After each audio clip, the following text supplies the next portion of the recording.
Pemirsa apa kabar? Saya Lilu Suryati akan membawakan Warta Berita PTS tanggal 9 Oktober.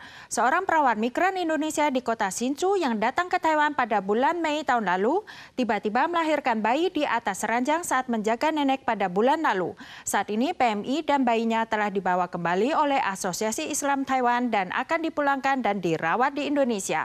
Berdasarkan peraturan yang berlaku saat ini, jika PMA melahirkan di Taiwan dan berkemampuan untuk mengasuh, tetap dapat bekerja di Taiwan. Ada seorang PMI di kota Hsinchu yang melahirkan di kamarnya bulan lalu. Departemen Ketenagakerjaan setempat menghubungi agensi dan akan terus menindaklanjutinya. Pihak agensi menyampaikan bahwa PMI dan bayinya telah dibawa kembali oleh Asosiasi Islam Taiwan dan akan menuju KDII untuk pengurusan paspor agar bayi tersebut dapat pulang dan dirawat di Indonesia. Terkait apakah ibunya dapat terus bekerja di Taiwan, Departemen Ketenagakerjaan Kota Hsinchu menyatakan bahwa PMA yang melahirkan anak di Taiwan dan memiliki kemampuan untuk mengasuh anaknya tetap dapat bekerja di Taiwan. 根据雇主聘雇外国人许可管理办法第67条的规定，移工在我国生产子女并具有抚养能力的状况之下，是可以继续在台湾工作的。 Bila majikan dan PMA mencapai kesepakatan untuk mengakhiri kontrak, majikan dapat merekrut PMA baru sesuai hukum. PMA juga berhak secara sah untuk pindah majikan. Namun menurut UU Kesetaraan Gender, majikan tidak boleh menggunakan faktor kehamilan PMA sebagai alasan untuk melakukan pemecatan secara sepihak. 若获得移工同意提前解约，雇主可以申请外国人转出，以便递补新的移工。 Guna memfasilitasi kebutuhan PMA yang hamil, bersalin, dan merawat anaknya selama bekerja di Taiwan, Badan Pengembangan Ketenagakerjaan merancang pedoman untuk melindungi hak dan kepentingan ibu dan anaknya dengan mengadakan 2 kali rapat diskusi pada tahun ini. Saat ini pihaknya sedang menyesuaikan dan merevisi isi pedoman agar dapat segera diberlakukan. Kemarin, perusahaan APCB Taiwan mengumumkan penutupan pabrik pada akhir tahun ini dan mengalihkan pesanan ke anak perusahaannya di Tiongkok untuk melanjutkan produksi.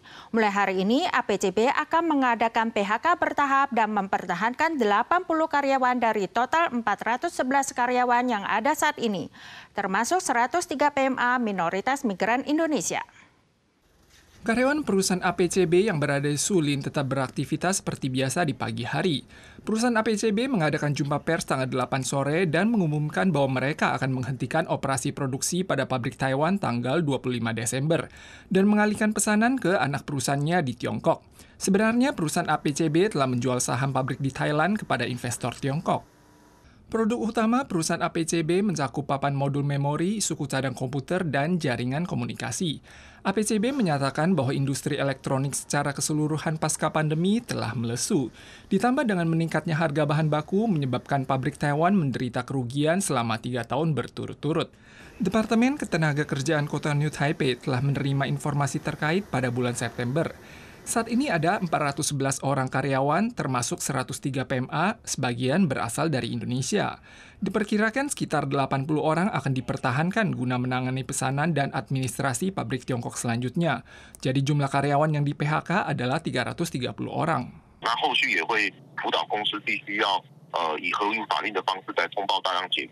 Perusahaan akan melaporkan kepada pihak berwenang untuk mengurus PHK massal. Tanggal pelaporan PHK diperkirakan berada pada tanggal 9 Oktober dan tanggal pemberlakuannya berada pada akhir Desember. Baru-baru ini terjadi insiden seorang konsumen menaruh buah pinang yang dibawanya di atas meja putar restoran sushi putar terkenal Taiwan Sushiro, bahkan merekam video dan diunggah ke medsos. Pihak restoran menyatakan telah mengadakan pembersihan dan disinfeksi secara keseluruhan, juga akan memperkuat inspeksi personal dan akan mengambil tindakan hukum terhadap pihak yang terkait. Seorang laki-laki menaruh sebungkus buah pinang di atas meja putar restoran sushi dan merekam video sambil tertawa kemudian diunggah ke medsos. Setelah video terungkap, banyak warganet meninggalkan pesan dan kritikan. Pihak Sushiro menyatakan pada tanggal 8 bahwa perilaku tersebut telah menimbulkan kekhawatiran pelanggan terhadap kebersihan dan telah merusak nama baik perusahaan. Maka telah meminta pengacara untuk mengambil tindakan hukum terhadap pihak yang terkait. Departemen Kesehatan mengimbau warga untuk bersama menjaga keamanan dan kebersihan makanan. Kasus campak impor kembali dilaporkan di Taiwan. Seorang pria yang berwisata ke Pulau Phuoc, Vietnam pada pertengahan September jatuh sakit setelah kembali ke Taiwan. Saat ini 150 orang yang sempat kontak fisik telah terjaring dan dalam pengawasan. Sementara itu bertambah 10 kasus baru dalam klaster DBD di kota New Taipei pekan lalu. Taiwan melaporkan 10 kasus DBD lokal pada minggu lalu, termasuk dalam kasus klaster serupa dengan yang diumumkan sebelumnya. Semuanya terinfeksi virus tipe 2. Jumlah penderita klaster ini telah mencapai 67 kasus. CDC menyampaikan, seiring hujan lebat di wilayah utara baru-baru ini, warga harus membersihkan wadah air yang tergenang agar tidak menjadi tempat perkembangbiakan vektor nyamuk. Taiwan juga melaporkan kasus campak dari luar negeri. Seorang pria melakukan perjalanan ke Pulau Phuoc di Vietnam pada pertengahan September. Ia mulai sakit 5 hari setelah kembali ke Taiwan.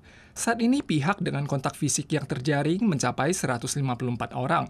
CDC mengingatkan bahwa masa inkubasi campak bisa mencapai 3 minggu. Daya tularnya sangat kuat dengan angka kematian sekitar 10%.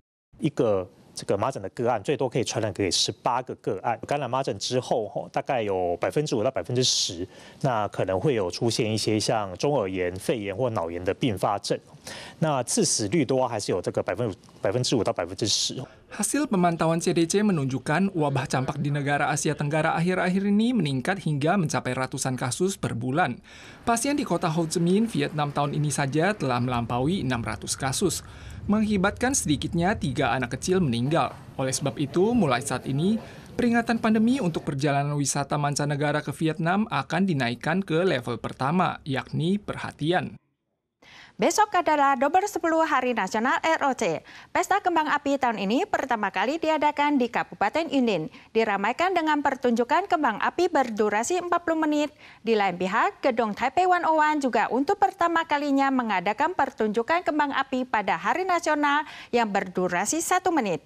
Dan Istana Presiden menyemarakan Hari Nasional dengan pertunjukan pemetaan cahaya yang diluncurkan kemarin malam.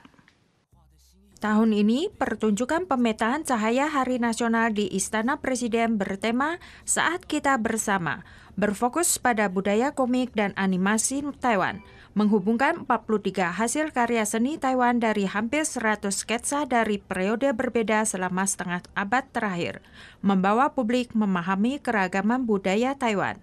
Pertunjukan pemetaan cahaya tahun ini diadakan di depan Istana Presiden mulai kemarin hingga tanggal 10. Akan ada penerapan pengendalian lalu lintas di jalan sekitarnya.